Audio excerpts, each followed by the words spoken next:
Welcome to another episode of my channel. Because the last video on the service experience with my Omega Seamaster 300M, this beauty here, was a success for the channel. So I got the impression that many people are interested in this topic. So I thought sharing my experience with the service of my Omega Speedmaster, which we've got here. It's not the current model, it's the predecessor. It's the one with the Hesalite crystal, and that came with this gigantic, enormous Omega box with the medallion and the magnifying glass and the extra Velcro strap. So I really love this watch. I've bought the Speedmaster in, I think, 2016 was my first real luxury new watch. My first luxury watch was the Breitling Chronomatic from the 60s, but this one was the first new one. And after, I think, 3 years of ownership, I had some issues with it. So when I started pressing the pusher, the second sense started to run. Then I stopped it, and then I wanted to reset it, but it wasn't possible at all, and I couldn't start it again, so something was broken. And I thought, okay, wait a minute, what should I do? Should I send it to Omega? And as I already knew back then that it was quite expensive.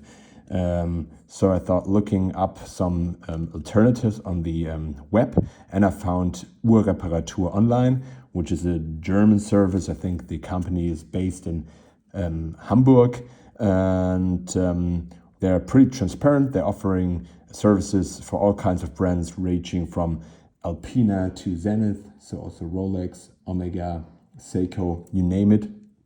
And they're also transparent regarding their prices.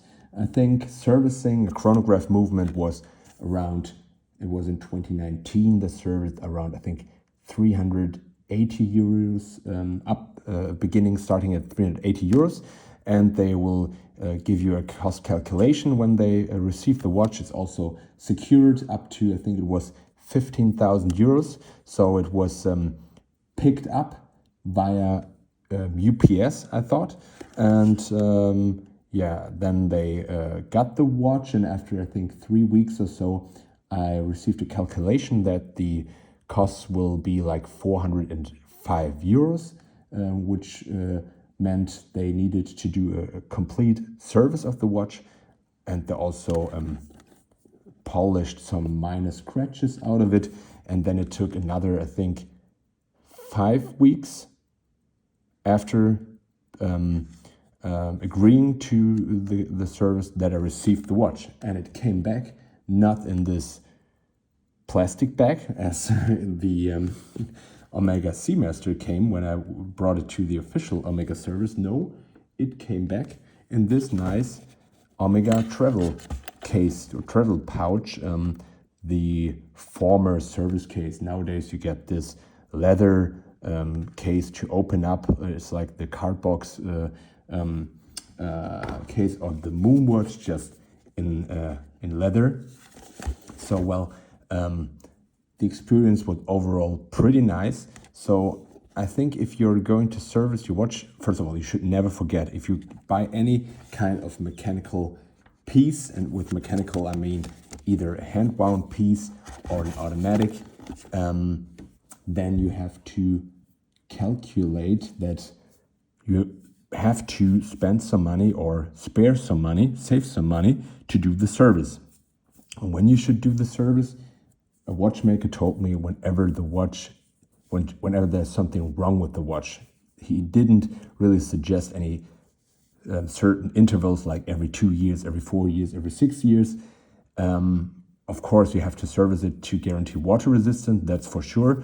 But if the watch is running fine and which in good tolerances, there's nothing wrong with it. But in this case, there was something wrong. And I would tell you, don't hesitate looking up some alternative service centers or service providers. In this case, they guarantee also to send it to some certified watchmakers. So in this case, it was sent to a certified Omega watchmaker, but still it was a little bit not just a little. I mean, it was like more than 200 euros back then, less expensive than going to your official Omega service partner. So this is just my experience. It was pretty nice, and it made me realize, even though I didn't really take it seriously because I'm buying automatic mechanical pieces, that you have to always bear in mind that at some point you have to take some money to service the watch. So I hope you liked this video. If you have any ideas which other kind of video I should cover, don't hesitate. And I mean, just talking about chronograph and alternatives to mechanical pieces, here I have also a nice quartz piece, which is probably less expensive in the long run, of course, even though it's not eco-drive but solar powered. And someday maybe there's something with the battery, the solar module. If we're talking about a Seiko SKX like this one, they probably only swap out the movement. Yeah, and with the Moonswatch, who knows whether it's serviceable at all. At least I think money-wise, it's not such a big deal as with them other pieces. So again, thanks for watching, and see you on the next one.